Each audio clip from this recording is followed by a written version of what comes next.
Assalamualaikum, my name is Moon and welcome back to my channel. I'm a second year MBBS student at SNC Karachi, and in this video I'm going to tell you about how to attempt MCAT paper. So let's get started. So I have divided this video into two parts. The first part is about what are the priorities or while solving the MCQs paper. तो हम लोग को कौन कौन से subject को prioritise करना है और कौन से सब्जेक्ट को हमें फर्स्ट सॉल्व करना है. And in the second half I am going to tell you about the time management कि बेसिकली कौन से सब्जेक्ट के लिए आपको कितना टाइम देना है about that. Okay, so you already know कि पीएमडीसी ने अपने सिलेबस के अंदर हम लोग को एक डिस्क्लेमर दिया था कि बेसिकली कितने एमसीक्यूज कितने सब्जेक्ट्स पर सब्जेक्ट होंगे. For chemistry, for bio it is 68 MCQs. For chemistry and physics इनका इक्वल रेशियो है which is 54 and 54. For English it is 18 MCQs and for logical reasoning it is 6 MCQs. तो आप लोगों को इनकी इम्पोर्टेंस इनकी MCQs के हिसाब से ही पता लग रही है कि इन सबसे ज़्यादा इम्पोर्टेंस बायो की है, एंड देन फिजिक्स और केमिस्ट्री की बिल्कुल इक्वल इम्पोर्टेंस है, then it is English and then logical reasoning. But you already know कि जब भी पेपर अटैम्प्ट करते हैं it's like a trick. Paper को सॉल्व करना भी एक प्रॉपर्ली ट्रिक है कि इसको सॉल्व किस तरह करना है. तो अब देखते हैं कि टाइम ड्यूरेशन हमें कितनी दी हुई है पीएमडीसी ने. पीएमडीसी ने हमें 3.5 आवर्स दिए हुए हैं. 3.5 आवर्स का मतलब है 210 मिनट्स. 210 मिनट्स और हमें टोटल एमसीक्यूज कितने करने हैं 200 MCQs. It mean 200 MCQs in 210 minutes. I think 3.5 hours like इतना ज़्यादा टाइम है टू बी वेरी ऑनेस्ट. हम लोग के टाइम में भी 3.5 आवर्स ही थे और मुझे लगता है it's like more and enough time कि आप आराम से जो है वो 200 एमसीक्यूज कर सकते हो. So now let's start it. I have divided these things into steps. मैं कुछ steps बताऊंगी, उस steps के according हम solve करेंगे. So let's get to the first step. First step में जब इन्विजिलेटर आएंगे they gonna give you 2 papers. जो फर्स्ट पेपर होगा that is the bubble sheet. वो जो देंगे बबल शीट होगा, उस बबल शीट के ऊपर बबल्स बने हुए होंगे that is for your roll number, और नीचे बबल्स होंगे for like your answer like 1 2 3. तो आपको जैसे ही वो बबल शीट मिलेगी, फर्स्ट जो आपने और फॉरमोस्ट जो थिंग करनी है वो आपने अपना रोल नंबर जो है वो प्रॉपरली उसको फिल करना है. एंड रोल नंबर को फिल करते हुए आपने अपनी आईज बिल्कुल ओपन करके करनी है, क्योंकि वो रोल नंबर ही आपका रिजल्ट डिसाइड करेगा. तो उसको सॉल्व करते वक्त, उसको फिल करते वक्त आप लोगों ने अपनी आंखें बिल्कुल खोल के रखनी है और अपनी दिमाग बिल्कुल खोल के करना है, क्योंकि वो ही आपका नंबर डिसाइड करेगा. देन वो जैसे ही आप अपने रोल नंबर फिल कर लेंगे, क्योंकि रोल नंबर भी बबल शीट की फॉर्म में होगा, तो आपने अपना डेटा लिखा फौरन से लाइक बहुत अच्छे से स्पीड से करना. आपने वो कर लिया. उसके बाद जब इन्विजिलेटर दोबारा से आएंगे आपको दूसरा पेपर देंगे, और जो दूसरा पेपर होगा that is the question paper. उस क्वेश्चन पेपर पे आप लोग अपना जितना रफ वर्क कर सकते हैं वो कर सकते हैं लेकिन जो दूसरा वाला पेपर है लाइक बबल शीट को आपने बिल्कुल नीट एंड क्लीन रखना है और उसको सिर्फ फिल करते वक्त आपने उसको ओपन करना है. उसके अलावा आपने उसको हाथ भी नहीं लगाना. So this is the first step. First step में आपने अपना बबल शीट को फिल किया एंड देन आपने अपने क्वेश्चन पेपर में भी अपना नाम और रोल नंबर वगैरह लिख दिया. So yeah let's get to the second. तो आप सबको ऑलरेडी पता चल गया होगा, क्योंकि हम लोगों ने जब डिवाइड किया था सब्जेक्ट्स को एमसीक्यूज के हिसाब से, तो आप लोगों को समझ में आ गया था कि सबसे ज़्यादा इंपॉर्टेंट सब्जेक्ट कौन सा है. That is the biology. Okay, कुछ स्टूडेंट्स क्या कहते हैं कि स्टार्टिंग में हम लोग, क्योंकि हमारे पास बिल्कुल फ्रेश माइंड होता है, तो हम लोग को फिजिक्स करना चाहिए. But I don't prefer that. Please don't do that. Physics को आपने स्टार्टिंग में नहीं करना. सही, आप लोग जब आए हो तो अब जैसे ही पेपर करने लगो तो आपने वो वाले सब्जेक्ट्स पहले करने हैं जो आप फौरन से कर सको, जो बिल्कुल भी टाइम कंज्यूमिंग ना हो. तो आप लोगों ने बायोलॉजी को पहले चूज करना है. So the second step is biology. आपको बायोलॉजी का अटेम्प्ट करना है. बायोलॉजी के 68 टोटल एमसीक्यूज हैं, एंड आपको फ्रॉम माय प्रेफरेंस अगर आप इसको सॉल्व कर रहे हो तो आपको किस तरह सॉल्व करना चाहिए. You should solve MCQs in 3 rounds. What these 3 rounds are, जब आप बायोलॉजी का पेपर ओपन करोगे तो आपने सबसे पहले क्या करना है कि पहले राउंड के अंदर आपको वो एमसीक्यू सॉल्व करने हैं जो कि सिर्फ थ्योरेटिकल बेस हो. आपने क्वेश्चन सबको रीड करना है. लाइक फॉर एग्जांपल आपने बायोलॉजी का फर्स्ट क्वेश्चन रीड किया, पूरा के सारे ऑप्शंस रीड किए, आंसर मार्क कर लिए. ये सारा कुछ आप बबल शीट पे नहीं करेंगे, सब आप क्वेश्चन शीट पे करो. अभी बबल शीट जो है वो बिल्कुल साइड पे पड़ी हुई है. आपने वो वाली शीट उठाई, आपने उसके ऊपर मार्क कर दिया B answer C answer, and उसके अंदर सारा रफ वर्क करना है आपने.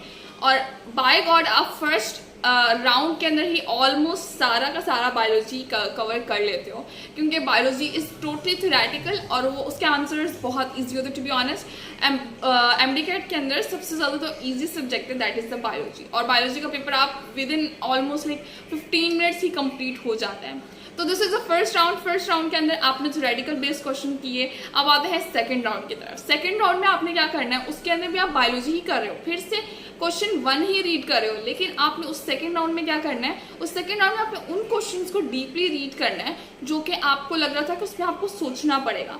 लाइक फॉर एग्जांपल वो एक्सेप्ट वाले क्वेश्चन, वो नॉट वाले क्वेश्चन जो कि मोस्टली आते हैं एमडीकैट के अंदर। लाइक सिंपल एमसीक्यूज होगा लेकिन उसके साथ वो नॉट लगा देंगे या एक्सेप्ट लगा देंगे ताकि आपको कंफ्यूज हो जाए। तो आपने क्वेश्चन को अच्छे से रीड करना है। अब सेकंड राउंड में आपने वो वाले क्वेश्चन जो है वो सॉल्व किए। अब थर्ड राउंड आ गया। थर्ड राउंड में आपने बायो के वो वाले क्वेश्चन छोड़े हुए थे जो कि थोड़े से आपको डिफिकल्ट लग रहे थे एंड यू फील लाइक कि इसमें मेरा थोड़ा टाइम जा रहा है, तो आपको क्या करना है, उसको उस पर स्टार मार्क कर लेना है और उसको स्किप कर देना है। अब आ जाते हैं थर्ड स्टेप के ऊपर। स्टेप 3 में हम कौन से सब्जेक्ट को प्रेफर करेंगे। ओके, मुझे लगता है ये हर स्टूडेंट्स की अप टू होता है कि वो कौन सा प्रेफर करें। फॉर मी, मैंने लाइक बायोलॉजी की मैंने जो प्लान किया था वो ये किया था कि मैं केमिस्ट्री पे जाऊंगी, लेकिन for my sister, she is also a medical students, उन्होंने ये प्रेफर किया था कि वो इंग्लिश पे जाएंगे, क्योंकि इंग्लिश में भी थ्योरेटिकल बेस होता है और वो फ़ौरन से हम कर सकते हैं आराम से। लेकिन व्हाट आई प्रेफर इज़ कि आपको केमिस्ट्री पे ही जाना चाहिए, और केमिस्ट्री पे भी आप जब उस पर जाएंगे तो आपने उसको उसी तरह सॉल्व करना है जिस तरह आपने बायोलॉजी के 3 राउंड्स के अंदर किए थे। फर्स्ट राउंड में आपने सारे थ्योरेटिकल बेस्ड क्वेश्चन करेंगे जिसके अंदर मोस्टली ऑर्गेनिक के क्वेश्चन होंगे और जिसके अंदर आपको सोचना नहीं पड़ा, और these are theoretical based question जो कि फर्स्ट राउंड में आप आराम से एमसीक्यू सॉल्व कर सकते हो। अब आ जाता है सेकंड राउंड के ऊपर। सेकंड राउंड के ऊपर आप लोगों ने क्या करना है, आपने वो वाले क्वेश्चन सॉल्व करने हैं जो कि यू फील लाइक हाँ मुझे थोड़ा सा सोचना पड़ रहा है। केमिस्ट्री में भी उस तरह करेंगे, थर्ड राउंड में भी आपने इसी तरह करना है, और like this is the best technique. और आपने केमिस्ट्री के एमसीक्यूज को भी स्टार्ट कर लेना। यू फील लाइक कि यार इसको मुझे थोड़ा सोचना पड़ेगा और उसमें मेरा टाइम जा रहा है, तो आपने टाइम वेस्ट नहीं करना, आपने ये सब कुछ बहुत स्पीड से करना है। अब हमने कर लिया बायो कर लिया, अब हमने केमिस्ट्री कर लिया। So what I prefer is chemistry के बाद you should jump to the English. आपको इंग्लिश पे जाना चाहिए। इंग्लिश की मोस्टली लाइक 18 एमसीक्यूज तो वो आप आराम से कर लेते हो with in like 10 minutes, 10 to 15 most. Like अगर आप बहुत ज़्यादा भी टाइम ले रहे हो ना तो मैक्सिमम 15 मिनट्स के अंदर इंग्लिश का डन हो जाता है। So like this is the third step कि आपने पहले बायो किया, देन आपने केमिस्ट्री किया, देन आपने इंग्लिश किया, and then after English I would prefer you should go for the physics, क्योंकि फिजिक्स लाइक टाइम कंज्यूमिंग है। और लेकिन आपको क्या करना है फॉर लाइक फिजिक्स, सबसे पहले जब आपने फिजिक्स खोला, फिजिक्स के फर्स्ट राउंड के अंदर थ्योरेटिकल बेस्ड क्वेश्चन करेंगे। अगर आपको न्यूमेरिकल्स हैं और वो इस तरह के न्यूमेरिकल्स हैं लाइक आपको देखते ही आप जो है वो ओरली सॉल्व कर सकते हो, तो वो वाले न्यूमेरिकल्स सॉल्व कर लें आप लोग। बट यू फील लाइक कि नहीं यार इसके अंदर थोड़ा सा टाइम लगेगा, तो आप उस पर स्टार्ट करने से इस तरह आपने यहाँ पे फिजिक्स भी कंप्लीट कर लिया है with like left over only logical reasoning और वो स्टार एमसीक्यूज वाले। ओके, आफ्टर दैट फिजिक्स आपका कंप्लीट हो गया। फॉर एग्जांपल आपने उसको फर्स्ट राउंड में आपने क्या किया था, फर्स्ट राउंड के अंदर आपने थ्योरेटिकल बेस्ड क्वेश्चन किया, सेकंड राउंड के अंदर ऑरली जो न्यूमेरिकल बेस्ड क्वेश्चंस थे, उसके बाद आपने फिजिक्स के जो न्यूमेरिकल्स उनको टाइम देना है, आपने प्रॉपरली उनको सॉल्व करना है और थर्ड राउंड के अंदर वो कंप्लीट हो जाएगा। अब हमारे पास सिर्फ लॉजिकल रीजनिंग रह गए हैं। आफ्टर फिजिक्स हम लोग क्या करेंगे, हम लोग लॉजिकल रीजनिंग पे जाएंगे। हमने लॉजिकल रीजनिंग को हमने अब सॉल्व कर लिया and after solving the logical reasoning हमारे पास मोर एंड इनफ टाइम होना चाहिए कि हम लोग जो है वो अपने स्टार एमसीक्यूज कर सकें। वो स्टार एमसीक्यूज कौन से थे जो कि हमने बायो और केमिस्ट्री और फिजिक्स के अंदर छोड़े हुए थे, जो कि हमने उनको लाइक बोला हुआ था कि इसके अंदर हमें बहुत डीप सोचना पड़ेगा, तो वो हमने स्टार्ट कर लिए थे। तो एट द एंड हम लोग उस स्टार वाले एमसीक्यूज में जाने से पहले बबल शीट को उठाएंगे जो हमने साइड पे रखी हुई थी, उसको उठाना है, उसको हमने फिल करना है वो वाले एमसीक्यूज जो कि हमें कंफर्म्ड आंसर है, जो कि हमने सॉल्व कर ली है, कहाँ तक, फिजिक्स तक सॉल्व कर लिया है, वो हमने उठानी है, उसको फिल करनी है। जब उसको फिल कर लेंगे हमारे पास मोर एंड इनफ टाइम होगा कि हम लॉजिकल रीजनिंग के 6 एमसीक्यूज कर सकें और हम लोग अपने जो बाकी रिमेनिंग स्टार क्वेश्चन जो हैं उनको अटेम्प्ट कर सकें। अब हमारे पास जो लास्ट जो सेशन बचा उसके अंदर हम लॉजिकल रीजनिंग करेंगे एंड लॉजिकल रीजनिंग करने के बाद हमने वो स्टार वाले एमसीक्यूज करने जो कि हमें थोड़े से डिफिकल्ट फील हो रहे थे, वो वाले एमसीक्यूज को हमने सॉल्व करना है and after solving that MCQs हम बबल शीट को कंप्लीट करेंगे and here you go, your MCQ paper is done. Now let's get to the now let's get to the time management, कि हमने basically किस subject को कितना time दिया है। तो अब हमने क्या डिसाइड किया था, हमने ये डिसाइड किया था पहले हम करेंगे बायोलॉजी, फिर हम करेंगे chemistry, then English, then physics and then logical reasoning. इस सब को हमें 3.5 आवर्स, इट मीन्स कि 10 मिनट्स के अंदर किस तरह लाइक कंप्लीट करना है, और क्या क्या कितने कितने मिनट्स हमने बेसिकली डिवाइड करना है। बेसिकली हम लोग पहले से अपना टाइम मैनेज करके जाएंगे, हम लोग सोच के जाएंगे कि हमने कितना बायोलॉजी को टाइम देना है, कितना केमिस्ट्री को टाइम देना है, कितना फिजिक्स को टाइम देना है। लेकिन अब ऑन द स्पॉट जब आप वहाँ पे पेपर दे रहे होते हो तो आपको फ़ौरन से जो अपने रिफ्लेक्सेस तेज करने होते हैं कि अच्छा मैंने यहाँ पर बायो में, क्योंकि वी नेवर नो, बायो का पेपर मुश्किल आ सकता है, फिजिक्स का पेपर मुश्किल आ सकता है, केमिस्ट्री का पेपर मुश्किल आ सकता है, मे बी तीनों आसान आ जाए, तो वी नेवर नो। तो फॉर सेफ साइड हमें क्या करना है, हमें पहले से प्री प्लान रहना है, लेकिन ऑन द स्पॉट भी प्लान करना है। तो प्री प्लान तो हम लोग अभी रहेंगे, आई विल गाइड यू किस तरह आप लोगों ने टाइम मैनेजमेंट करनी है। So let's get started.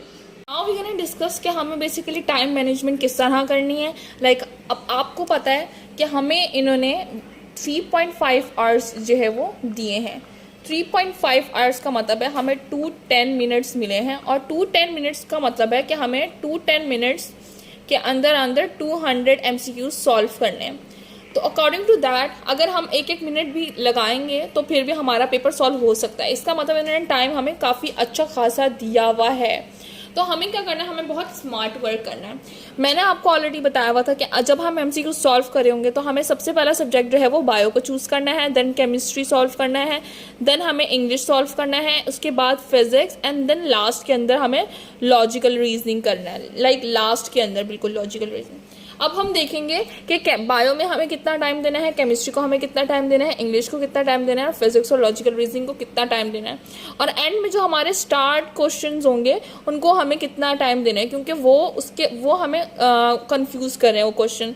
तो हमें उसको अच्छा खासा टाइम देना है कि हम लोग उसका आंसर जो है वो प्रिडिक्ट कर सकें। नाउ वी गोना स्टार्टेड कि टाइम हमने कितने सब्जेक्ट को कितना टाइम देना है। So we gonna started with biology के 68 MCQs हैं, केमिस्ट्री के 54 हैं, इंग्लिश के 18 हैं, फिजिक्स के 54 हैं, एंड लॉजिकल रीजनिंग के 6 MCQs हैं। और हमने सॉल्व किया था वो हमने पहले बायो को किया था, देन केमिस्ट्री को सॉल्व किया, देन इंग्लिश को किया, फिर फिजिक्स को किया, फिर लॉजिकल रीजनिंग को किया। ओके, ये सो बेसिकली मैंने ये क्या डायग्राम्स बनाई हुई हैं, ये मैंने बनाई हुई है माइंड क्लॉक। माइंड क्लॉक का मतलब है कि आपको पता हो क्या this is for 1 hour, this is for 1 hour, and this is for 1 hour, and this is for the 30 minute, ताकि हमें पता हो कि हम लोगों ने अपने फर्स्ट आवर में क्या करना है, सेकेंड आवर के अंदर कितना टाइम किस सब्जेक्ट को देना है, और थर्ड आवर में और लास्ट के 30 मिनट्स के अंदर हमें क्या करना है। तो यू शुड नो, जब हम बायो को सॉल्व करे होंगे तो हमें बायो को स्टार्ट के 30 मिनट्स देने हैं। It's mean this is the mind clock. तो आपने अपने 30 मिनट्स किसको दे दिए, बायो को दे दिए। बायो के लिए 30 मिनट्स मोर एंड इनफ है, क्योंकि थ्योरेटिकल क्वेश्चंस होते हैं, और अगर आप 3 राउंड से करेंगे तो भी 30 मिनट्स के अंदर आराम से हो जाएगा।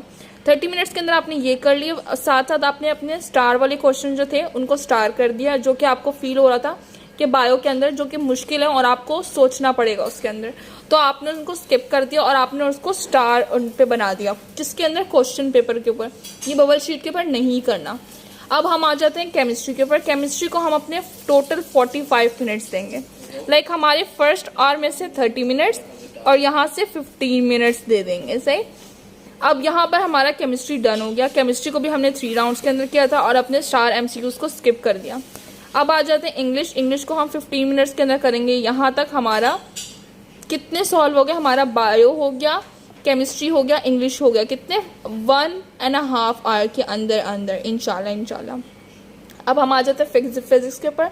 अब कैन यू सी हमारे पास कितने ऑलमोस्ट 2 आवर्स बचे हुए हैं। 2 आवर्स के अंदर हमें फिजिक्स भी कर सकते हैं, हम लॉजिकल रीजनिंग भी कर सकते हैं, और जो हमारे बबल शीट है उसको भी हम कंप्लीट कर सकते हैं, और हमारे जो स्टार क्वेश्चन है उसको भी कंप्लीट कर सकते हैं। फिर जो हम क्या करेंगे, हम ऑलमोस्ट 45 मिनट्स लगा के हमने अपना फिजिक्स का कंप्लीट करना है। फिजिक्स हमारा 45 मिनट्स के अंदर कंप्लीट हो जाएगा, और 45 मिनट्स फिजिक्स के लिए मोर एंड इनफ है, क्योंकि जो स्टार्टिंग के थ्योरेटिकल क्वेश्चंस होते हैं वो हम 15 मिनट्स के अंदर कर लेते हैं, लेकिन जो बाकी मिनट्स होते हैं लाइक 30 मिनट्स, वो हम जब न्यूमेरिकल बेस्ड क्वेश्चन को सॉल्व करे होते हैं वो 30 मिनट्स के अंदर हो जाते हैं। तो 45 minutes are more and enough. अब हम आ जाते हैं लॉजिकल रीजनिंग के अंदर। लॉजिकल रीजनिंग को हम इस 15 मिनट्स के अंदर के हाफ में कंप्लीट कर लेंगे। तो इस हाफ के अंदर हमारा फिजिक्स और लॉजिकल रीजनिंग भी हो गया। इट्स मीन 2.5 आवर के अंदर हमारा पूरा पेपर हो चुका है। अब हम क्या करेंगे अब हम क्या करेंगे, हमारे पास टोटल पूरा 1 आवर बचा हुआ है। हमने 20 मिनट्स के अंदर अंदर अपनी बबल शीट कंप्लीट कर लेंगे। Even if it takes 30 minutes तो भी हमारे पास पूरे 30 मिनट्स रहते हैं कि हम उन स्टार क्वेश्चन को देख सकें। सही, अब आपने यहाँ तक कंप्लीट कर लिया। अब हमारे पास जो है वो बबल शीट भी कंप्लीट हो गई है, लेकिन बबल शीट के अंदर वो वाले क्वेश्चन रिमेनिंग है जो कि स्टार्ट थे। सही, हमने क्या करना है, उस 30 मिनट्स के अंदर उन क्वेश्चन को सोचना है जो कि मोस्टली बायोलॉजी में से कितने होंगे, 2 होंगे या 3 होंगे, केमिस्ट्री में से चलो 3 हो गए, इंग्लिश में से 1 हो गया, फिजिक्स हमने साथ के साथ सारा सॉल्व किया था। तो फॉर एग्जांपल ये 6 to 7 MCQs हैं, उसके लिए हम अगर 40 मिनट्स भी ले रहे हैं ना तो that is more than enough. या फिर अगर आपने 30 मिनट्स आपने बबल शीट को कंप्लीट किया था तो आप 30 मिनट्स भी ले रहे हो उन 6 to 7 MCQs के लिए, तो that is more than enough. तो यहाँ तक आते आते हमारे पूरे 3.5 आवर्स कंप्लीट हो जाएंगे एंड आपका पेपर कंप्लीट हो जाएगा। So this is a plan जो कि आपने पहले से सोच के जाना है, लाइक आपने प्री प्लान करके जाना है। So this is a thing जो कि मैं प्रेफर करूंगी अपने लिए और जो मैं आप लोगों को सजेस्ट करूंगी। लेकिन आप लोगों को अपने लिए खुद प्रिडिक्ट करना है कि क्या मैं केमिस्ट्री पहले करना चाहूँगा या मैं पहले बायो करना चाहूँगा या मैं पहले इंग्लिश करूँगी। तो आपको खुद सोचना है अपने लिए कि आपको क्या लग रहा है कि आपके लिए क्या बेहतर है। But for me I would say bio, English, bio, chemistry, English, physics and then logical reasoning. But for my sister I have already told, उन्होंने क्या किया था, उन्होंने पहले बायो किया था, उन्होंने देन इंग्लिश किया था, देन वो केमिस्ट्री पे गई थी और फिर उन्होंने फिजिक्स किया था। आप ये भी कर सकते हो और ये भी कर सकते हो। और one more thing, if you feel like कि 15 मिनट से पहले पहले आपका इंग्लिश हो रहा है तो आप लॉजिकल रीजनिंग इसके साथ कर लो, फिर आपके पास सिर्फ लास्ट में फिजिक्स रह जाएगा। जितना टाइम होगा आप आराम से फिजिक्स को दे सकते हो। सही, so this is a time management video. अगर आपके पास कोई भी क्वेश्चन हो रिगार्डिंग द टाइम मैनेजमेंट या एनीथिंग यू फील लाइक के MD-CAT से पहले आप मुझसे पूछना चाहते हो तो आप कमेंट में पूछ लो। So this is the video for the time management. If you have any query regarding the time management or the paper, तो आप वो comment section में पूछ सकते हो। So best of luck everyone. Hopefully आप सबको सब कुछ समझ में आ गया होगा कि पेपर किस तरह करना है। Best of luck future doctors and Allah Hafiz.